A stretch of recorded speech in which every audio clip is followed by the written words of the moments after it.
I'm back. Y'all know what it is. Still ain't got my hair done. Look at him.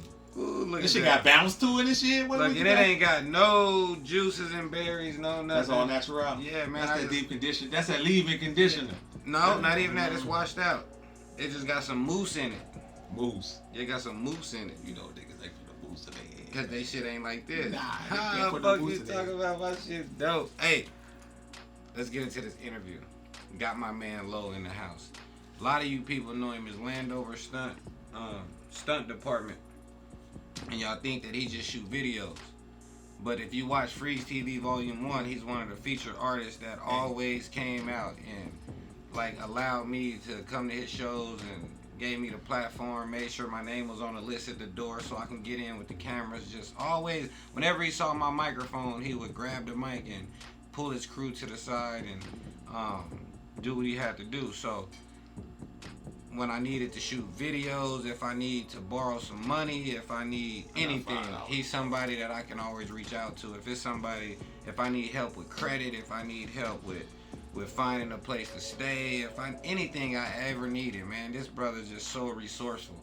And like I said, FREEZTV is all about not just giving people flowers, but bringing attention to those who are around us that can help all of us. So it's some of y'all who need to know this person, and if y'all don't know him, y'all need to find out, and y'all need to sit down, kick back, hit the like, comment, and subscribe, and all that shit, notification bells, all of that shit. Do all of that while y'all watching this show. You know what I'm saying? Yeah. Click all the buttons. Every last one of them motherfuckers. That being said, why don't y'all help me introduce to the FREEZTV world my man Low?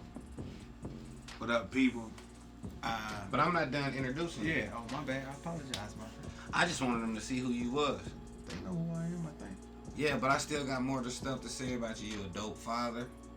You're a technical guy. You're very smart, articulate. You one of the first rappers that I ever saw with real merch, not just like bullshit merch. Like you had a brand. Your clothes was like a brand. I still don't know the name of y'all group. It was like Blitzkrieg and Pit. Remember the on the video? Oh my the girl God, like, Blitzkrieg. Like, listen, the time when you got one of the prettiest chicks in the club and she do the worst drop in the world. I'm like, oh my God, this shit was embarrassing. Man, but take it back.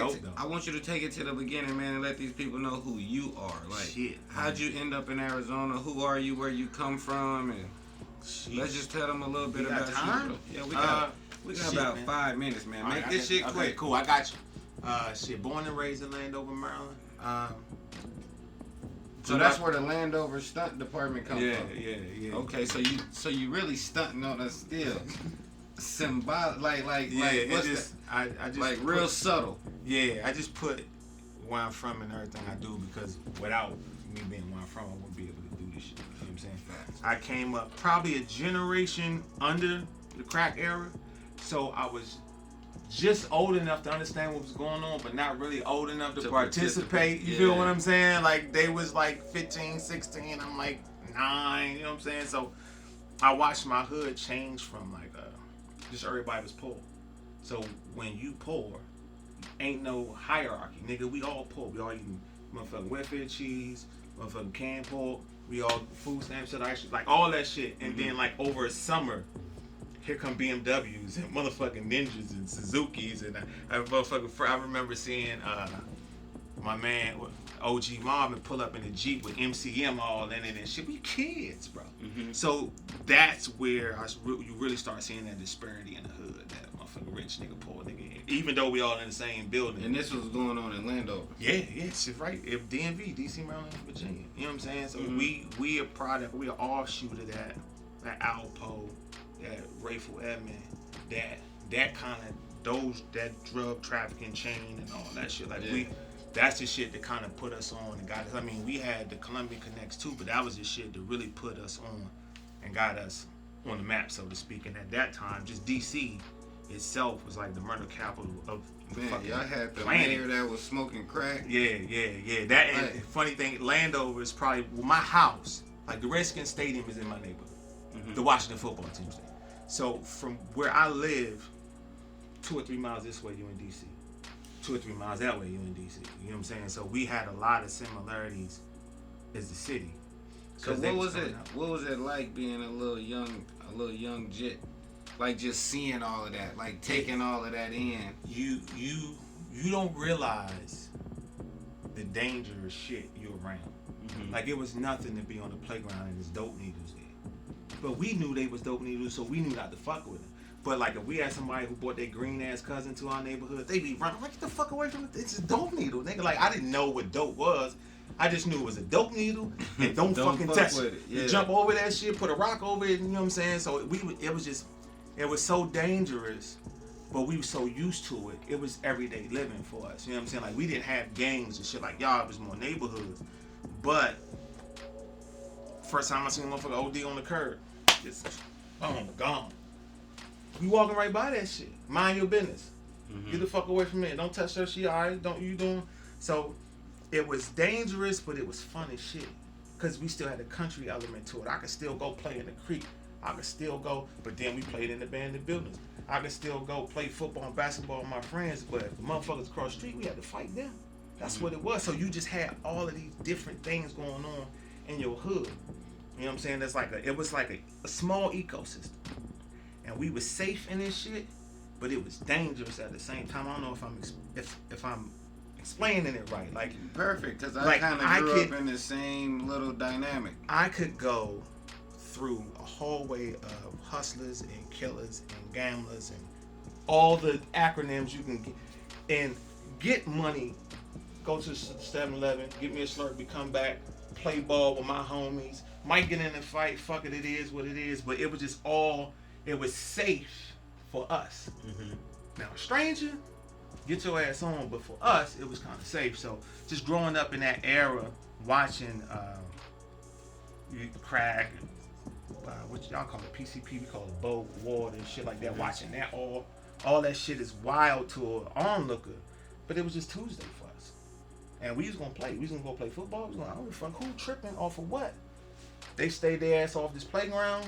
The OGs ain't let them bother us, and we were able to be kids. Do you think growing up in that time period and growing up in that area is what influences a lot of your style, a lot of the textures, a lot of the grains that's in the way you shoot, a lot of the way you put your music together when you rapping? Like, here's the thing, right? And yes, short answer. We all ain't have shit. So only thing you have is who you are, your essence. What made you unique. And motherfuckers was getting killed over a motherfucker stealing your style, and it don't make sense when you're on the outside. But if I don't have nothing, my style, my vibe, that's all I have, and this is all I can hold on to. So once everybody got their money, we start personalizing shit. Like we would go to a spot called the Madness Shop. And you can get your neighborhood shit all on your bucket hat. They was doing stitching all, and this is the shit that made us unique.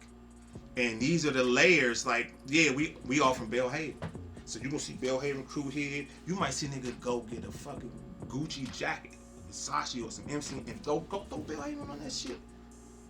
We had these funny shit. We had these silk headbands, right, like Hawaiian print, and we would be outside, nigga, putting rhinestones on, just making ourselves different, because we were all poor, so we all had the same story. And this one thing, like I put low on this shit. This my difference. This my thing. And so even with shooting, when I'm looking at a video, I'm like, what's gonna make this different? We all shot a fucking apartment video. We all shot a hotel video. We all shot a liquor store video. How can I approach this with enough uniqueness to separate us from? Like, what can I add? How much of me can I add into this without stepping on the creator's toes, without stepping on the artist's toes? And a lot of times it's subtle changes, subtle angles that they don't know. I may be shooting you through a bag of chips. I may open the fucking freezer and drop low and kind of raise up through there, just give you that extra shit. Mm-hmm. And you don't care, you just a rapper, nigga. You know what I'm saying? We was talking about that earlier, like the thing that kind of like makes a person undeniably them. You know, and I think that's one of the things that you bring to art. You know, whether if it's a comic book. I forgot to say that. This dude writes comic books. He writes movies. That we can get all of that into the interview. But I I think that's what makes you so special. Is like the whatever this is that you found growing up where you come from, you've been able to kind of like express that through your art in all different kind of forms of art. And it's like you be painting these pictures that are so beautiful, like it's vivid, like. And I think this leads me to like your music. What got you to Arizona, and how did you get into music? Music in general. I mean, like as far as being an artist. Oh shit. Okay. Well, I wrote my first rap when I was probably at 6, and so another thing about my area, like we grew up to go-go music. I didn't know what the fuck rap was. I grew up to go-go music, Rez and Chuck Brown, like shit like that, and I didn't start saying rap to the jukebox. Mm-hmm. So all my rap intake was visual. So I already wrote raps for the video because I only know raps for the video. On my station is go-go and R&B, couple rap songs leaked through, but mainly the jukebox, 19B, where I'm from. Mm-hmm. Back, you remember the jukebox? You call in, and as you call in, you can see your name pop up. Yeah, or something like. But getting it, I saw it visually. So my whole intro to that shit was visual, Mm-hmm. and just I was always, man, this don't sound cocky. I was always good at it. You know what I'm saying? Like I was always good with words and always good with. So it was relatively easy Mm-hmm. in my head, but it was hard to express verbally. Like I could write that shit down, but just practice, man. Going to school, and we said, everybody had their lunch table and shit. You rapping. Yeah, but your music is a little different. You damn near like lyrically. You like on the level of a Jay-Z. You're on the level of a Rick Ross. Like the way you put your lyrics together in the content. But we seen so much at a young age. I know, and that's So what I'm asking you. Put it. But that's what I'm asking you about. I want you to tell these people like what the fuck was it? Like was you walking through the hallway? It was you a just, combination of walking through the hallway, surviving the hallway, Mm-hmm. fucking hustling, trying to figure out how you gonna feed your sisters and your brothers. You know what I'm saying? Shootouts, goddamn fights, just navigating that shit. Like just trying to, and if it's real, it's gonna come from the heart. And so everybody's perspective is unique. Like I didn't do anything. I don't think I did anything different. My perspective, it was just how I saw that shit. It was just how I saw murder. It was Exactly. how I saw. But I think that's where the value comes from, like, and that's what I'm asking you, is because the way you see things is valuable, like a Spike Lee or like a, what's that dude who be shooting the killing people movies, the Tarantino nigga, like Tarantino. everybody, like when you watch these certain movies, you watch these movies and you know Right. that was shot by so and so. Right. You know what I'm saying? I don't think we've had, like, I would like to sit down and ask Spike Lee, why the fuck do you shoot your movies like this? Like, where does this come from? What gives you this inspiration to shoot these like this or this and that? And that's what you the closest I'm gonna get to talking to Spike Lee today. It's your worldview. It's Yeah. how you view the world. And so the camera is nothing but an extension of your eyes. And not just these eyes, but this eye. You understand what I'm saying? So when I'm seeing the big homies out here hustling, watching nigga making $10,000 on the steps, I'm looking at it visually, but I know him personally. So I know what his morning looked like, how he got to the stoop. I know the beefs that's going around in these other areas, so I can absorb all that shit, and it's just as genuine to me because I'm sitting right here with this motherfucker. So I can go back and kind of get in his frame and see the world through his eyes, because I know what this nigga ate, because we on food stamps in the shopping center right across the street, and our mamas cook the same fucking shit. So I know how your morning started. I know how you came down these steps. I know how you know what I'm saying? Plus, I'm going through my shit, so I can combine these visuals. But that's what I wanted, because we was having this conversation earlier, and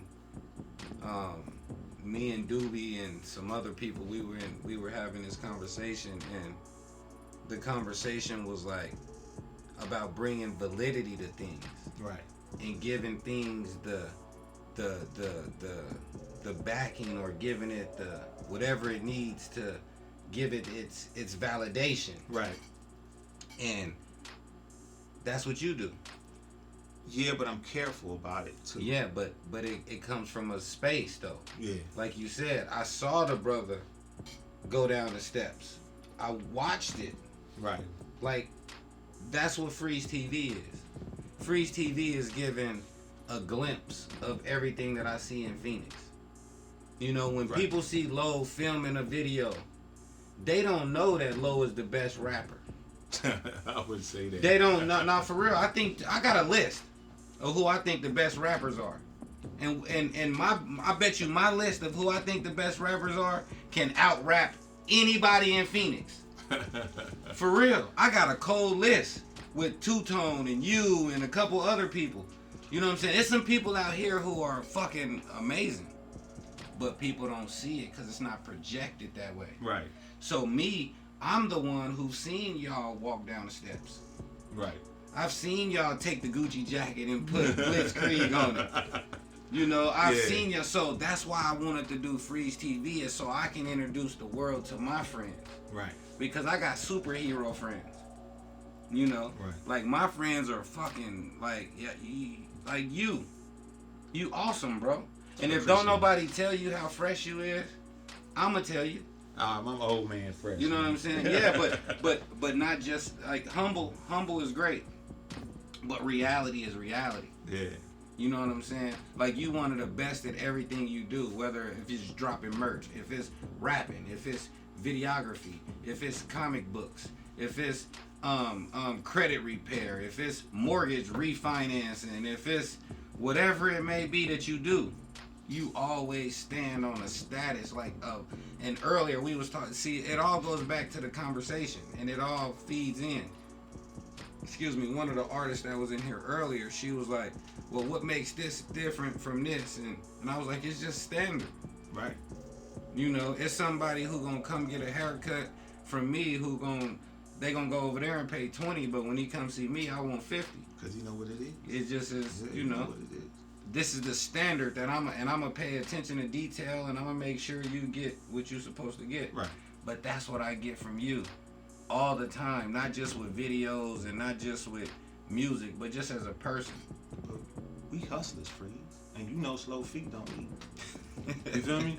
And so when you out here hustling and we feeding our kids off our gifts, you gotta have a certain level of quality and you gotta have a certain level of versatility, because I gotta go shoot a trap video, I gotta go shoot a wedding, I gotta go do a charity event. Big homie I-Rock gonna have me on a movie set. Then he gonna take me down the talking stick and do some promo video for the Phoenix Suns. I gotta be available and able to hop out of each mode to go pop, pop, pop, pop, pop. And then if I'm pissed off, I gotta call, go to the studio and drop my shit.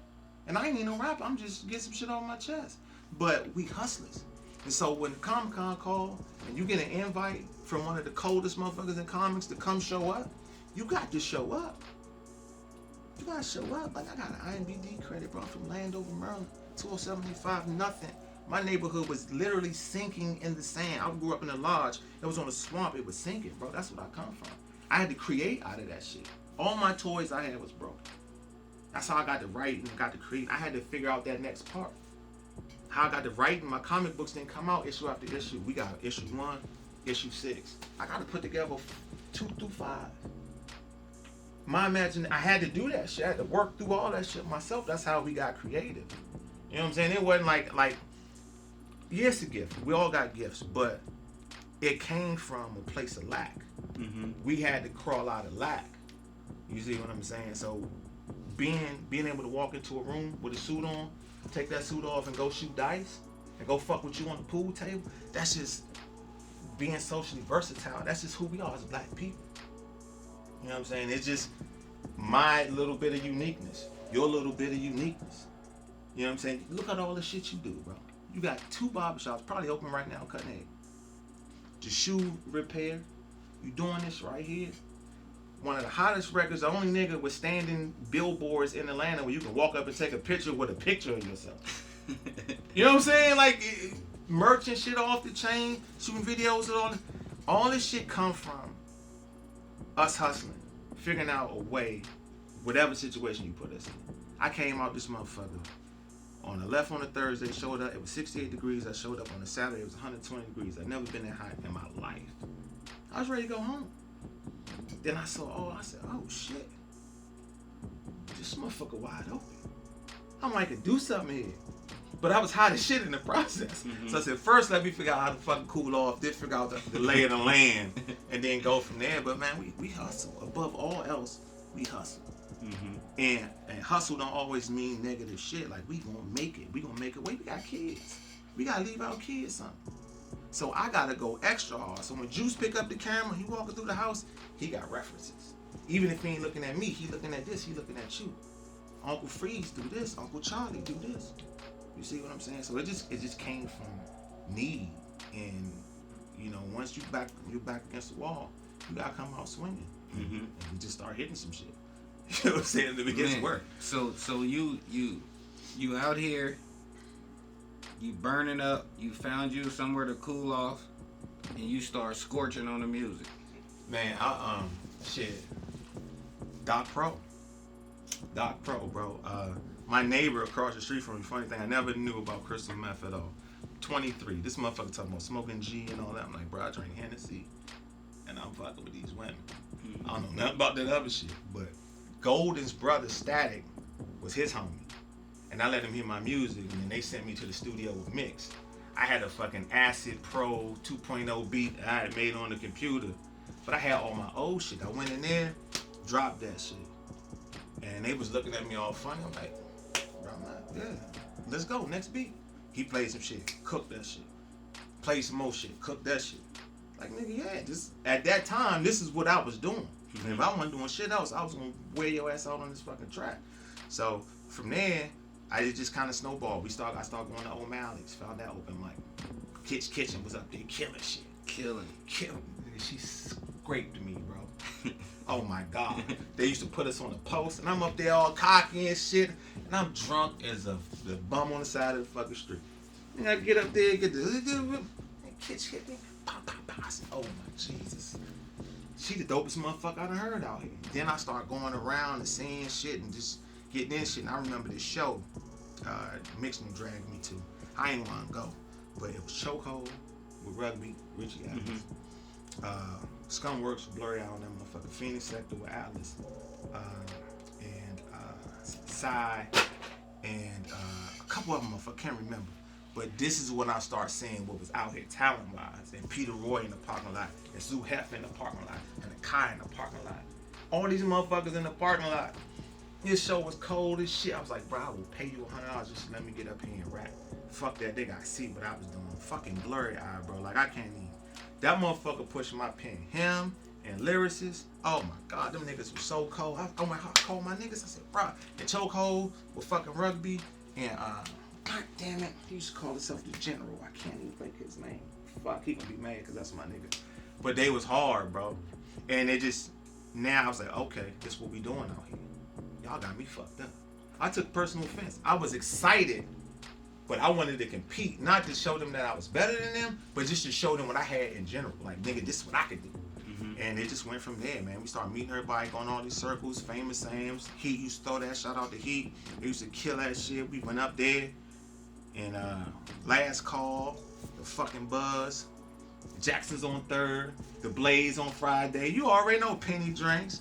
Shout out to fucking the big homie J Love had us pilt out there. Shout out to Blaze and them Penny Drinks, man. Man, we used to get fucked up, but that's kind of where it started for us. And then you had Mill with Tone up there battling everybody. It was just so much shit going on. Cause where I'm from is just go-go. So I had maybe 1 or 2 spots where I can just rap. Everything else is go-go. Out here, there was no go-go. It was just fucking rap.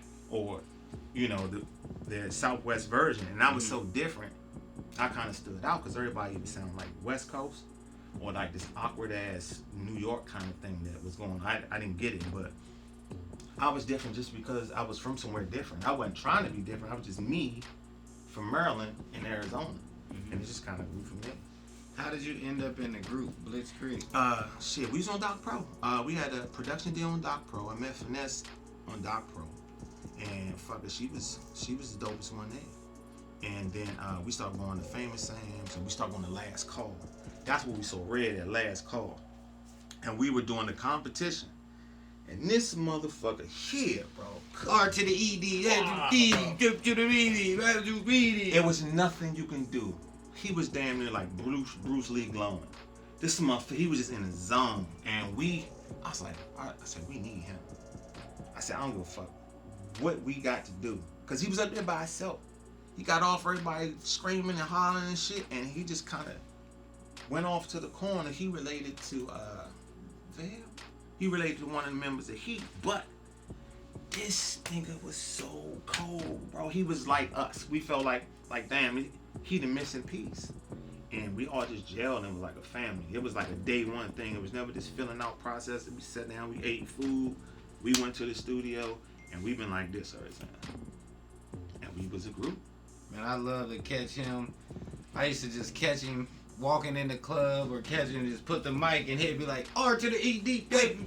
By himself, bro. He was like, man, he just... Han Solo. You know what's funny? I got an album in my computer that he never dropped that is probably a fucking classic. Oh, yeah? He never dropped it, bro. He never dropped that. It's probably from like 06. How did you start working with Charlie? Shit, Famous Sam's really. And then shit, we was doing a contest out there, and then when I went to start working with FREEZ, Charlie West was up there. You know, they was thick as thieves. Mm-hmm. And man, Charlie my brother. Like you know what I'm saying? I'm Godfather. Same with him. We just clicked, bro. Man, we got Charlie. Some of the same ideas and some of the same. Even though he from Chicago, I realized that my personality lined up with the Midwest a lot. So a lot of slang and shit they say was similar to us. So it was just easy for me, and then we just hit it off. Yeah, he's a good dude, man. Yeah, that's my bro. Right? Yeah, he's a real good dude. He pulled up on me one day and just was like, I saw you online. You posted all your clippers. They was gold. So I bought you these. Yeah. That's what they gonna do. That's what they gonna do, bro. Like I said, here, man, I gotta give you something around this month. He's like, nah, I don't want nothing. I just want to, this for you, bro. He's sponsored, bro. They sponsor his hands. Like he getting clippers mailed in. He getting specially made clippers. Like he's on the phone talking to these motherfuckers, tweaking them and shit, and they just giving it to him. And he just getting them out to the bars. Mm-hmm. That motherfucker, this motherfucking hands is crazy because he produce. He rap his ass off. He a whole fucking engineer.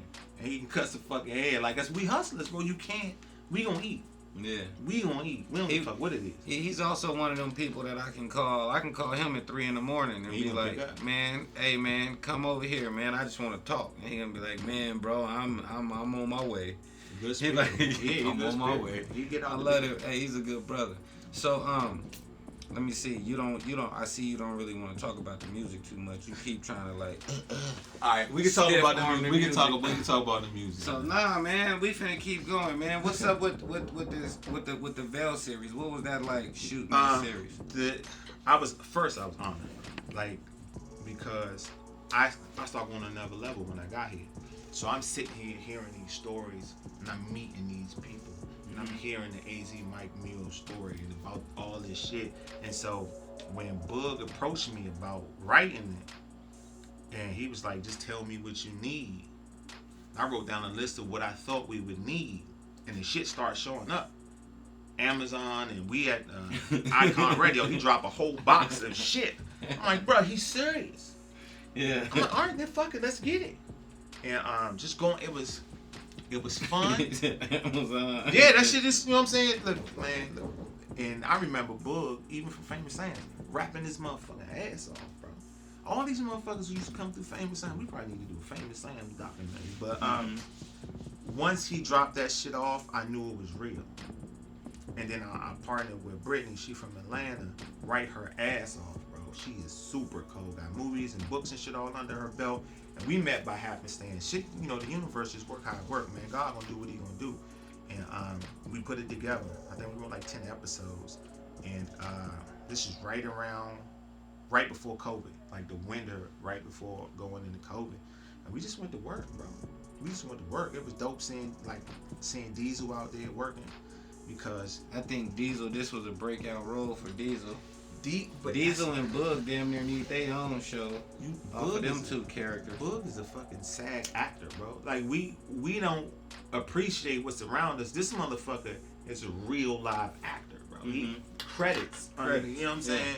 And Diesel was just Diesel when they asked me, like, we had a script from some other guy, and he was a writer in his own right or whatever. He wrote some shit that was cool, but it didn't feel right for the Veil, and it didn't feel right for. I said, man, if he writing this shit and they like this shit, just let me try something. Yeah. And I wrote episode 1. It's like, bro, this shit. I said, oh shit. Like, keep going. 2. Oh shit. 3. All right, we ain't gonna use him no more. Bro, So, yeah. I connected with the writing of that show. Like I was telling you earlier, like it's tricky when you watching it because it's just so well put together. But the writing of the show, old boy Braille played the lead character, and he's a friend of mine. Right, that's my own. And it was just dope how he was able to play that role. But whoever wrote it just. It's just well written. We had to. I loosely based it on a few people, just so I can have a reference point. And then I put the movie shit on it because the last thing I'm finna do is incriminate anybody. I understand. So we made it entertaining. And we based it on just some shit that was going on in Maryville that everybody can relate to. You know what I'm saying? And you guys are, this is such a gang culture. Y'all motherfuckers so connected that some of these situations I knew would resonate through some other places. So I just took an ass of fun with it, man. But it was a massive undertaking. Does he die on the end? Can we get a spot is he dead or does he come back or? You got to see, man. You got to see, but it was a team effort. You know what I'm saying? The film surgeon helped out. Demon Davis helped out. Like I said, Brittany came through and fucking bodied that shit. But you also, my man Smoke, KD, the General came through and fucking performed. You got Boog doing his thing. You had Gemini doing her thing. You had Key doing her thing. Like, we had some motherfuckers in there, bro. Like, really performing shit. We even got Easy Mike Mills. We got the comedian Seth Easy Living playing some serious roles. You know what I'm saying? In this season, we lost Big Pooch. We was writing her in to this season as a lead. You know what I'm saying? Rest in peace to her. So man, much respect, a lot of love, a lot of praise. We had to shift over to a different character, but I'm naming that character Pooch in honor of her because what she did to the scene long fucking before we got here has seemed like it kind of faded out. And it can't go unnoticed. And if it takes me creating that Queen Bee style to make that name live on as much as we can, we gonna do it. Bro, she the first person to put me on the stage. I had to do my homework. But I was like 5, 6 years old. Michael Jackson shit? Yeah. She was like, where that little boy? She was on the stage. She was like, hey, where that little boy that was dancing? And they came and got me and brought me to the stage and she was like, get down. Hey, any nigga 5 years old in the 80s was doing Michael Jackson. What you thought you was doing. Hey, I was proud of it. Anybody out here know what it is. Like, I was proud of it. Shit, I was Michael Jackson. Using your talents. But staying on the film, how did it feel to be a part of a project with Rock that went to the movies?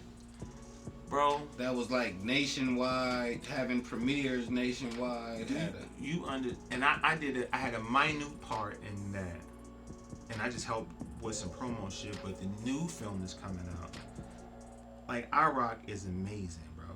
Like, he is fucking probably one of the best mentors. Him and Councilman Odie Harris, amongst a few others that I could ever have in Arizona. He's a wealth of knowledge. He always pick up the phone. He push you to do better. He will give you the shirt off his back. I don't use him. He always be like, you need to use me. I don't use him enough. I'm over here trying to make him proud. You know what I'm saying? I just feel like I gotta take what you taught me. No, that's I'm gonna show you. Like, I just want to show him, like, he's so fucking dope from a music standpoint, from a writing standpoint, directing, editing, whole concept. This motherfucker probably got like 9, 10 films ready to go, bro. When that movie studio open out here, that big one they working on, man, you might as well build him a throne and just let him sit down over there. Because he working. Yeah. Yeah, he cold. I love him to death, bro. I can't say nothing. I could do a whole video talking about how dope I rock. Shit, everybody can. I done gave him so many awards and put him on so much shit. People like, when you gonna interview? I ask people, who should I interview? They like, I-Rock. I'm like, man, I can't interview I-Rock. I interview him all the time. I always. What else you want to know? I give him awards. I do like, what else can we do for him? So I'm gonna have to interview him again. We gotta keep him like in these people's face. Yeah, he's just like, he's our Ice Cube out here. He's so fucking dope, bro.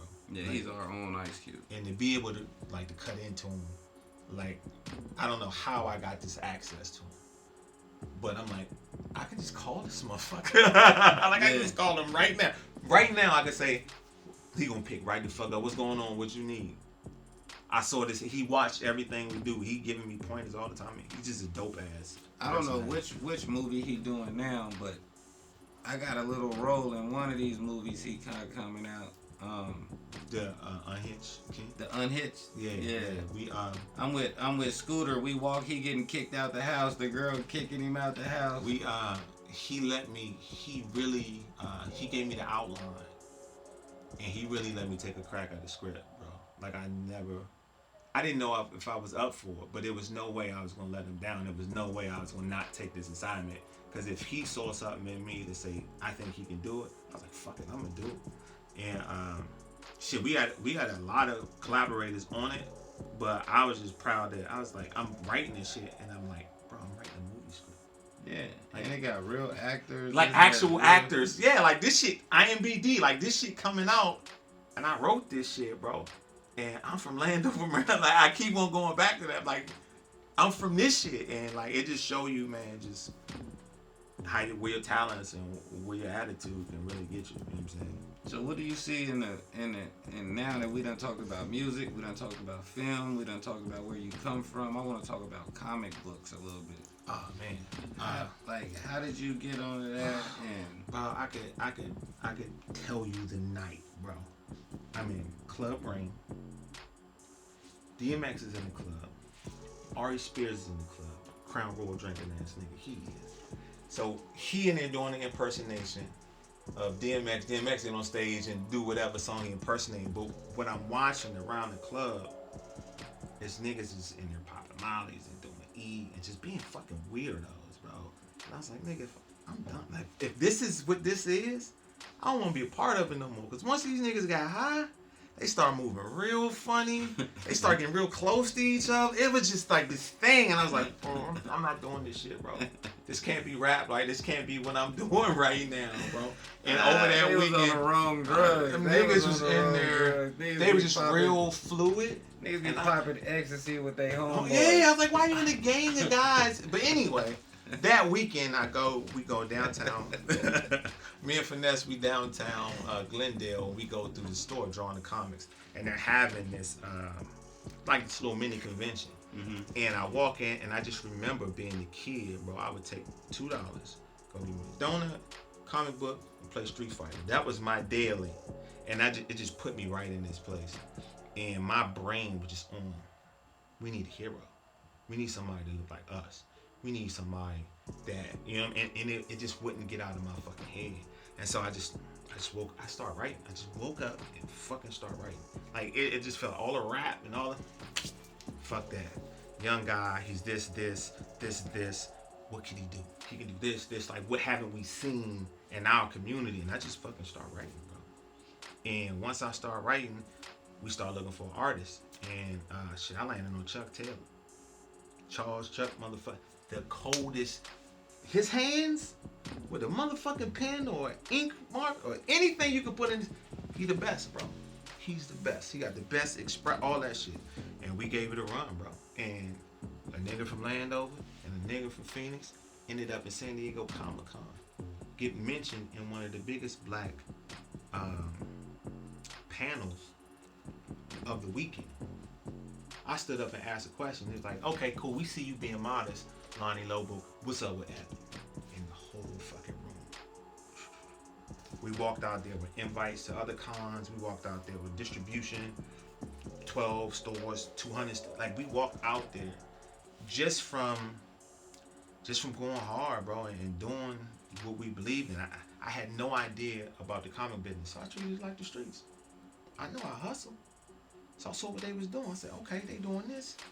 They not doing it. Books. They not doing this. They at the comic convention, but they not at the music conventions. They're not at the sneaker conventions. They're not at the fucking food conventions. They're not in the liquor stores and the barbershops and the beauty salons. We just laid on the city, bro. And that shit came back. And people connect with Epic. Because it ain't a horrible, tragic story about some ghetto ass this, and they don't paint us in like a nigga light.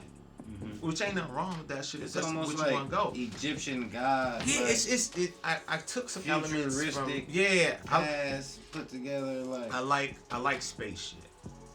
And I used to like Stargate, not for the fucking story, but just for the graphics. I like the story.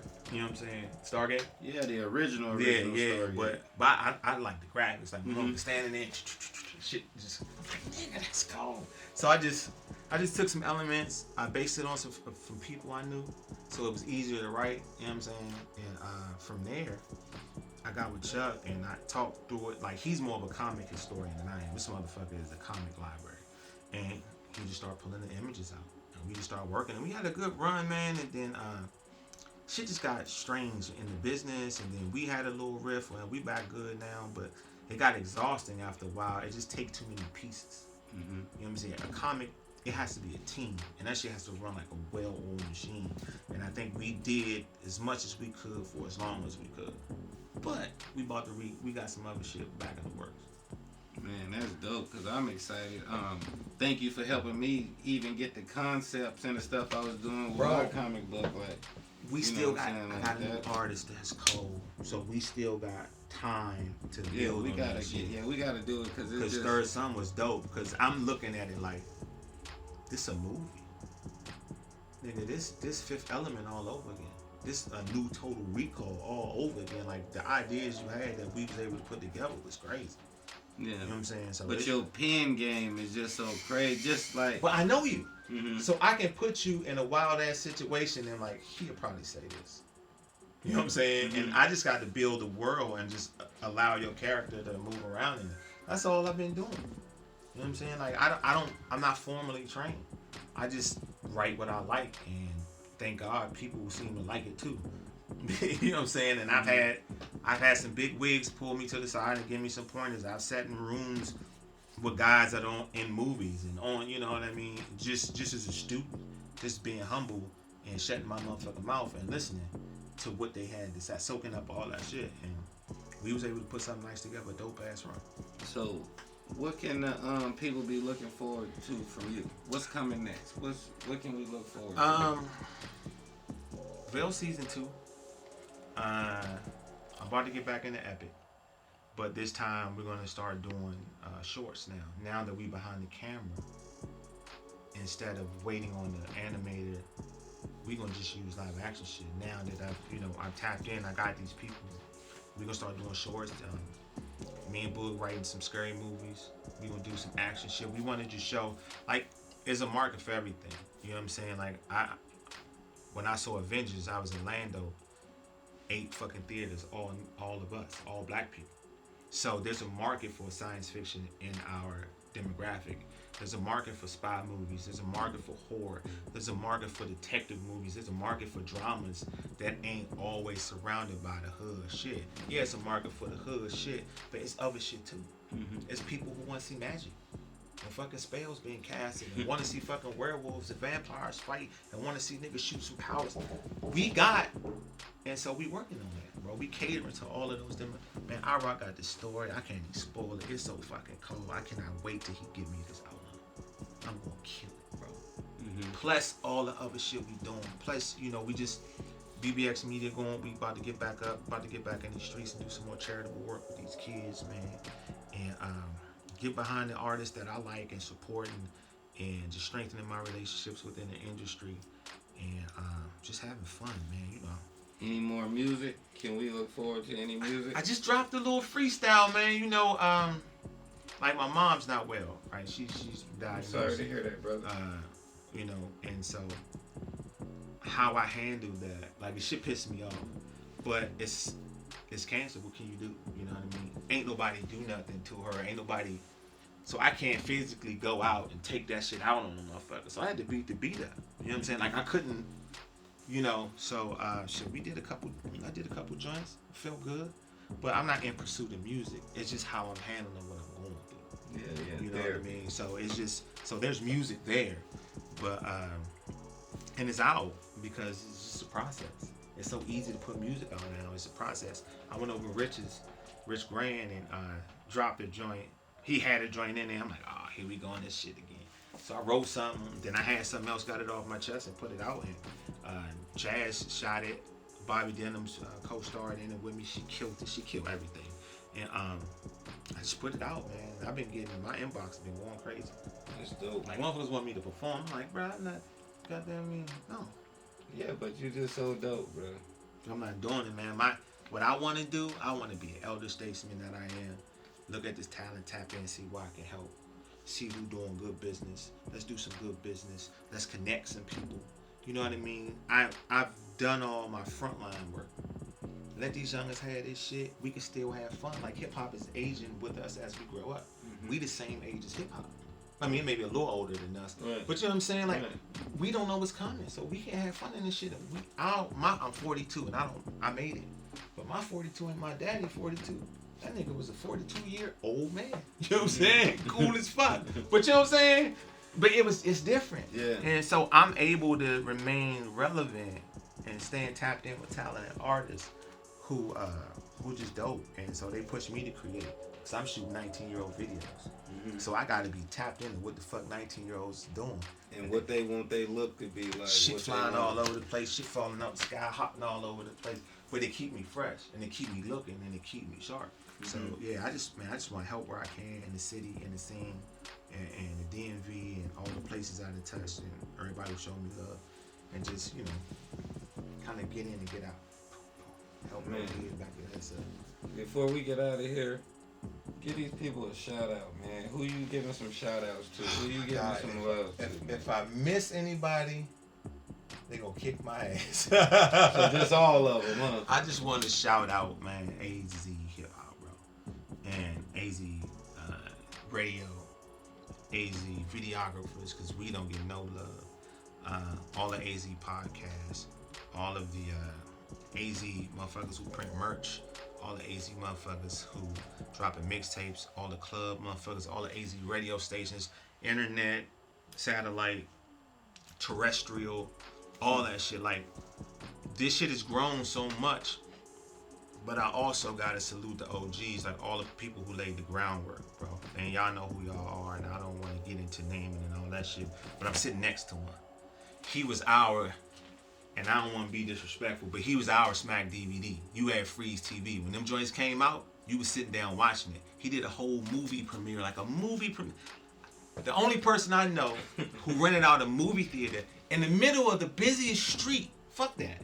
Wasn't nothing busier than Mill Ave, especially on a Saturday. Wasn't it Saturday? Man, Saturday.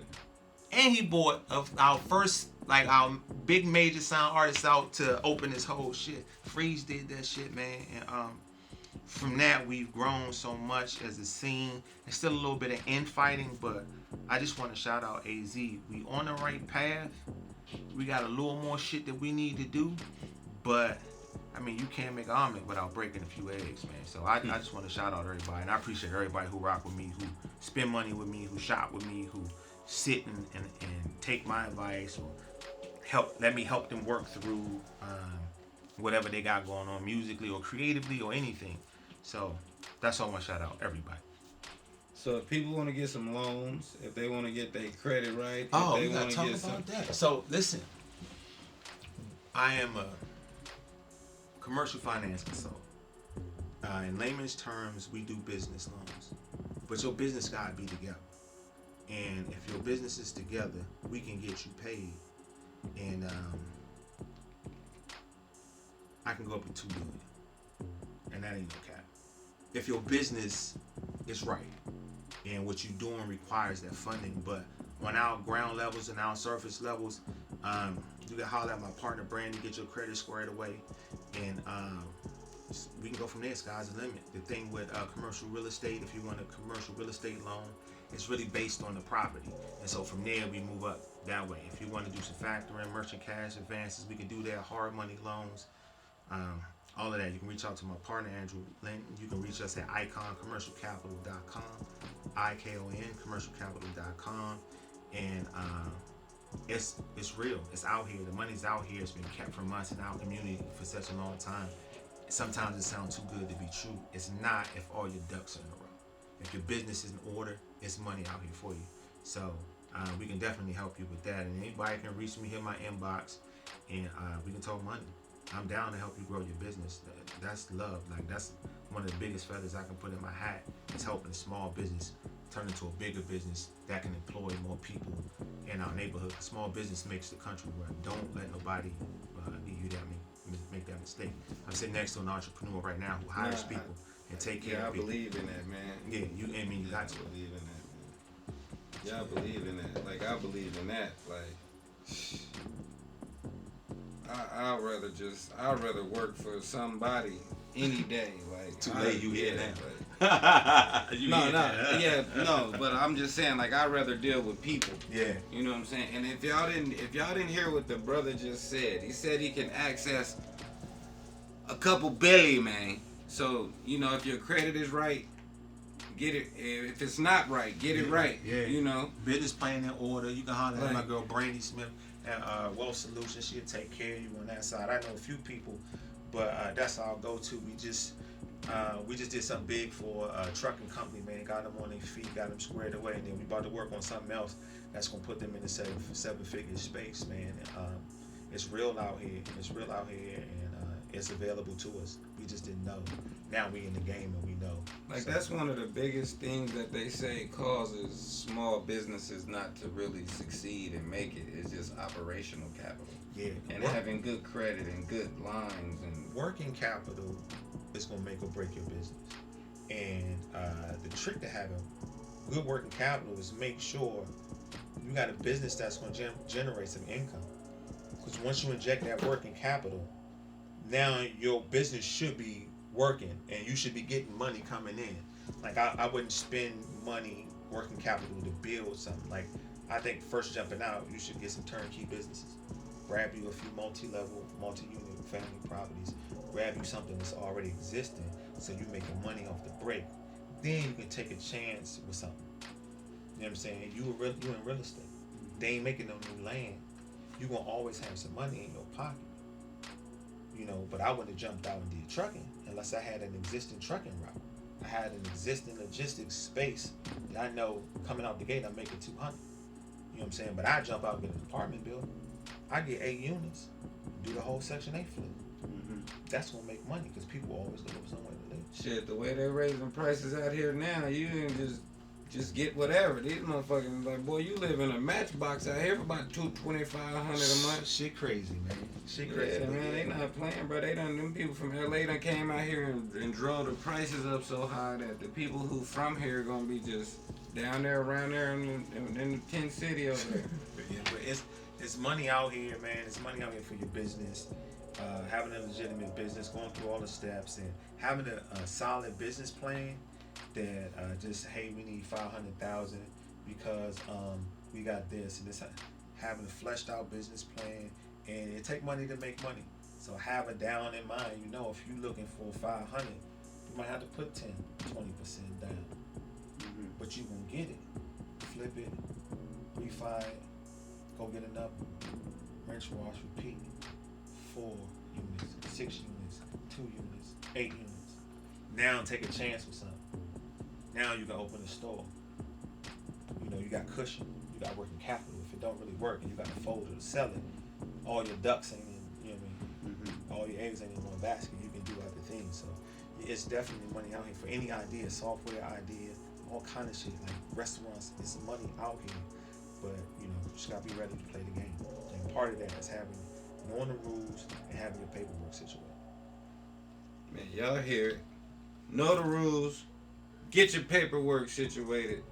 Holler at my peoples. And get this money. And get you some of this money, man. Man. Yeah, for real, man. Like, that's one of the main things people be talking about. Like, bro, how did you do this and how do you do that? Man, you get your business together. I play the game, bro. We so stubborn as a community. The people can't nobody tell us nothing. Can't nobody show us nothing. Well, they don't even need none of that no more. All they need now is YouTube. Look this shit up. How to make a business plan. Type it in YouTube. Go right downtown with $50 whole and get your LLC. Man.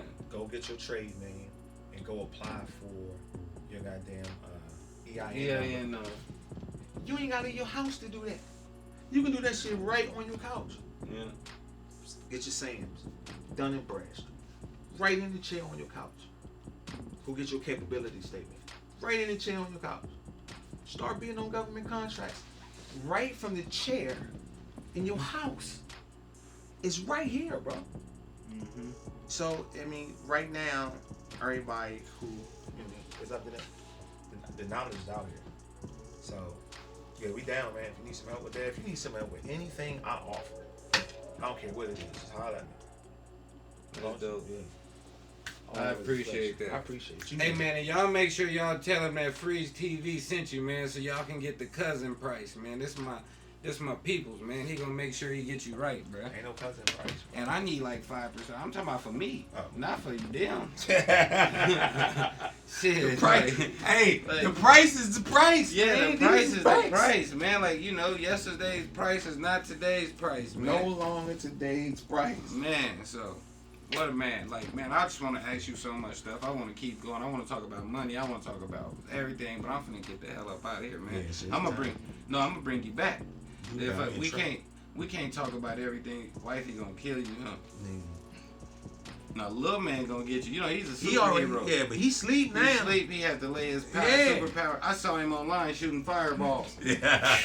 He was like, yeah. Hey, born in the pandemic, man.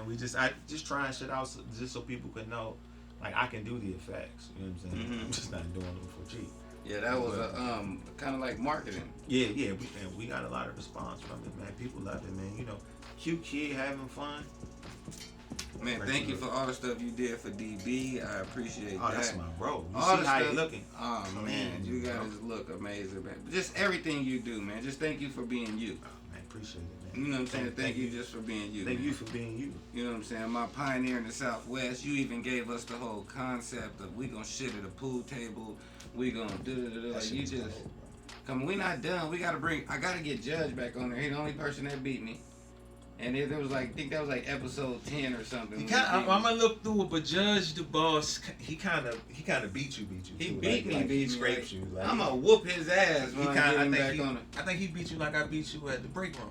I don't think you beat me at the break room. I got video evidence maybe around here. I was drunk. Remember? So now you gonna blame the alcohol? You kept buying me shots, man. You was buying them quadruple shots. Everybody was drunk. You got me drunk, bro. You know I don't even drink. I was like, bro, I don't even drink. You like, bro, come on, It's man. his birthday. It was Damien's birthday. Man, I was like, whoa, this is crazy. I think I got you, bro. Man, let me tell you about this nigga, though. Oh, shit. This nigga pulled a stick out his trunk. He went and got a stick out his trunk, bro. We finna shoot pool. He went and got a stick out his trunk and screwed that motherfucker together. He probably got it in his trunk right now. It's in my trunk right now. It's in my trunk right now. So watch who you say you want to gamble with. You better watch your mouth. I don't gamble. I'm just saying I had to watch my mouth because I was talking that shit. He went and got a motherfucking stick out the trunk. I couldn't beat you with the house stick, bro. I could not beat you. I be back. He came back, took his Gucci bag off, and wore my ass out. But thanks again for coming in, man. I appreciate it. And thank you for waiting on the time. My cameraman, motherfucking Devastation, was watching the Suns game. Did we win? Did we at least win? You already know. Man, shout out to Suns, man. We Valley boys, man. But y'all know the routine, man. Like, comment, subscribe. And hit that notification bell. And when you hit that bell, you gotta hit the all. When you hit the all these videos will come up. And y'all need to be watching these videos and really paying attention because, like, we wanted to do this so that we can project and let y'all know what we have here to offer. Like, don't be riding around Phoenix and coming in my studio telling me, oh man, I don't know how to do it. I can't figure out how to get the money or the financing because my man just told you how. So let's just say you didn't watch the video. Or let's just say whoever watched the video didn't tell you. Just watch the video. It's a nigga in Phoenix that I watched the video and he can help you do that. You know what I'm saying? Like, that's what this is for. Each one watch one. You know what I'm saying? Fuck with your boy, man. It's your boy Freeze. And oh, on Sundays, every Sunday, I'm gonna give you some game. And starting this Sunday, we gonna have a queen on there. You know, we got a queen coming in from Africa. She gonna touch us and give us some game. And then we gonna do that like every Sunday. And I just want to tell y'all to tap in. Be great. Fuck with your boy. I'm out. Peace.